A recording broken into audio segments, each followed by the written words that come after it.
In July of 1968, an American ethologist named John B. Calhoun walked into a laboratory at the National Institute of Mental Health in Maryland and began building a world. The enclosure was a 9-foot square metal pen divided into 4 equal sections. Each section had its own central nesting area, connected by ramps to 256 individual apartment boxes. There were 16 food hoppers, each capable of feeding 25 mice at a time. Water was available at all times. Nesting material was provided. The temperature was held at a constant 68 degrees Fahrenheit, which, for a mouse, is perfect. Calhoun screened the founding population to eliminate disease. There were no predators. There was no winter. There was no reason, from a biological standpoint, for any mouse inside that pen to die young. He called it, officially, the mortality-inhibiting environment for mice. Informally, and appropriately, it was called Mouse Heaven. Calhoun seeded it with 8 mice, 4 male, 4 female, healthy, young, and free. In the beginning, everything went exactly as you would expect a paradise to go. The population doubled approximately every 55 days. The mice explored, nested, mated. By day 315, there were 620 of them. The enclosure was designed to house nearly 3,840 mice. They had barely touched its capacity. The food hoppers were nowhere near strained. The apartments were far from full. And yet, on day 315, the population growth began to slow. Not gradually, the way growth slows when a habitat approaches its limit. Abruptly, as if something inside the social fabric had buckled, as if they had run out of something that wasn't listed on any resource inventory. What ran out were roles. In a natural mouse population, every individual occupies a position. Some mice hold territory. Some compete for it. Some are dominant. Some are subordinate. Females establish and defend nests, raise young, teach their pups the behavioral grammar of their species. Males patrol, court, fight, and sometimes lose and are pushed to the margins. It is a social architecture built over millions of years, and it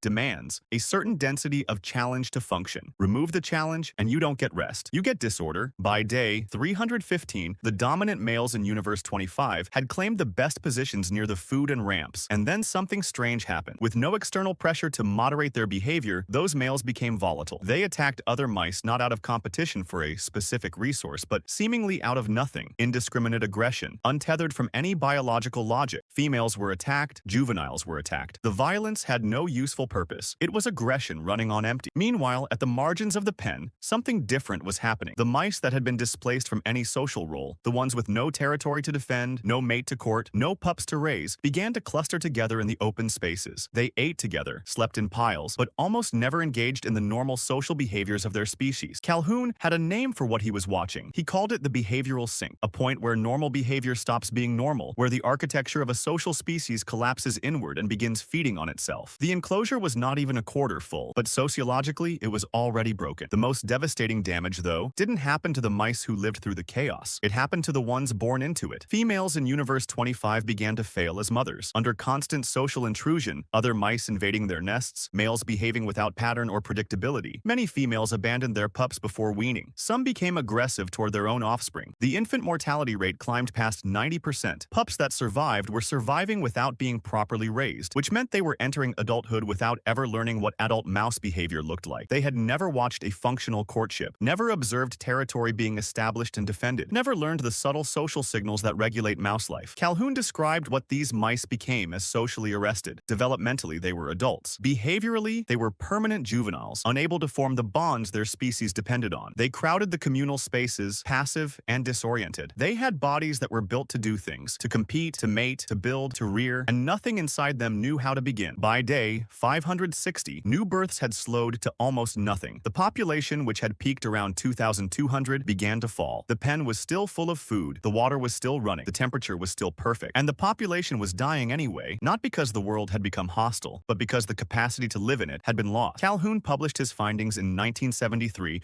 in a paper he titled, With Unusual Directness, Death Squared: The Explosive Growth and Demise of a Mouse Population. He had watched a society consume its own social inheritance in 4 phases, and the most disturbing thing he had found was not the violence or even the collapse. It was a specific group of mice he had been watching closely since the chaos began. You see, there was a group of mice that were easy to spot. In the middle of all the disorder, they were pristine. No bite marks, no scars. Coats perfectly groomed because grooming was all they did. They did not fight. They did not court. They did not attempt to mate or establish territory or interact with other mice in any meaningful way. They ate when they were hungry. They slept. They groomed themselves with obsessive thoroughness. They were, by every physical measure, the healthiest animals in the enclosure. Calhoun called them the beautiful ones. They had withdrawn inward into a kind of permanent biological maintenance with no social purpose attached to it. They were alive in the most minimal sense of the word. Their bodies were running, nothing else was. What made them philosophically different from the other failed mice was that the beautiful ones had never been broken by the chaos. They had never tried to enter the social structure and been driven out. They had looked at Universe 25 in its deteriorating state and, early enough, simply stepped back from it. In doing so, they avoided the wounds. They also avoided everything else. They had opted out of the only thing that gave mouse life its shape, and in exchange, they received a long, unbothered, and entirely empty existence. Calhoun began to develop a framework around what he was seeing. He called it the first death and the second death. The second death was the one everyone recognized: biological extinction, the last mouse in the pen dying of old age. But the first death had come much earlier. It was the death of purpose, the death of role. The moment a living thing stops reaching toward anything and becomes, in his words, simply an entity that consumes and maintains and eventually stops. The beautiful ones had died the first death long before their hearts stopped. But before Universe 25 went fully extinct, Calhoun made one final attempt to understand what had happened. He removed a group of beautiful ones from the enclosure. These were healthy mice, young, unmarked, biologically intact. He placed them in a new environment, small, calm, nearly empty. A setting that looked almost identical to the conditions that had greeted the original 8 mice back in 1968. No chaos, no overcrowding, no behavioral sink. A clean start with almost no other mice present, and all the same abundance: food, water, nesting material, space. He expected, reasonably, that they would begin again. That removed from the source of the disorder, these physically perfect animals would answer the biological call their species had followed for millions of years. They didn't. The beautiful ones in the new environment behaved exactly as they had in Universe 25. They ate, they groomed, they ignored each other. Not one mated. Not one established a nest in anticipation of pups. Not one engaged in courtship. They moved through their clean new paradise the same way they had moved through the ruined one, as spectators to a life they had no internal map for. The small new colony produced no offspring. It simply grew older and quieter until there was nothing left. Calhoun's conclusion was precise, and in its way, merciless. The beautiful ones had not been waiting for better conditions. Better conditions were irrelevant. Whatever internal architecture drives a social creature toward its role in the world, toward courtship, toward building, toward the work of continuing a species, that architecture had not developed in them. The window for it had opened during their earliest weeks, in the middle of a collapsing society, and it had closed without ever being used. They were not broken. They were simply incomplete, and no amount of abundance could finish what chaos had left undone. Now, it would be easy here to say that this is only about mice, that the gap between a rodent in a pen and a human being is wide enough to make the comparison meaningless. And in certain technical ways, that argument has merit. But something in the shape of the story refuses to stay contained. There is a concept in Japan called hikikomori. It refers to people, often young men, who withdraw from social life almost entirely, sometimes for months, sometimes for years, sometimes permanently. They live in their rooms, they eat, they sleep, they exist inside a kind of managed isolation that, from the outside, can look like peace, and from the inside, apparently feels like nothing at all. Japan first documented the phenomenon in the 1970s. By 2023, the Japanese government estimated that more than 2 million people were living this way. In South Korea, a similar withdrawal has its own name. In China, there is a growing phenomenon of young adults called tangping, lying flat, who have consciously opted out of the competition for career, relationship, and social position. Not out of depression, many of them report, but out of a considered refusal to engage with a game they no longer believe in. None of this proves Calhoun right. The causes are different. The societies are incomparably more complex. But there is something in the silhouette: the abundance, the withdrawal, the grooming, the physical health and social absence, that is not easy to look away from. Calhoun never claimed his mice were a prophecy. He claimed they were a question about what a social creature actually needs in order to remain one. Survival being solved, it turns out, is not the same thing as life being solved. His argument, stated plainly, was this: a social creature is not just a body that needs food and shelter. It is a being that needs to occupy a role, to matter to other individuals in specific, functional ways, to be needed, to contribute something that cannot be replaced by simply existing. And when those roles are taken away, by abundance, by design, by a world that has been made so comfortable that no contribution is required, the creature does not flourish in its freedom. It quietly disappears. He wrote late in his career about what he called the conceptual space, the idea that as the physical challenges of survival recede, beings need increasingly complex social and intellectual demands to fill the gap. Without them, the inner life contracts. The beautiful ones were not lazy or cowardly. They were beings who had arrived in a world that had no use for what they could offer, and who had responded the only way available to them. They had stopped offering. The second death, the biological one, was almost an afterthought. Universe 25 had ended long before the last mouse died. It had ended the moment its inhabitants stopped needing each other.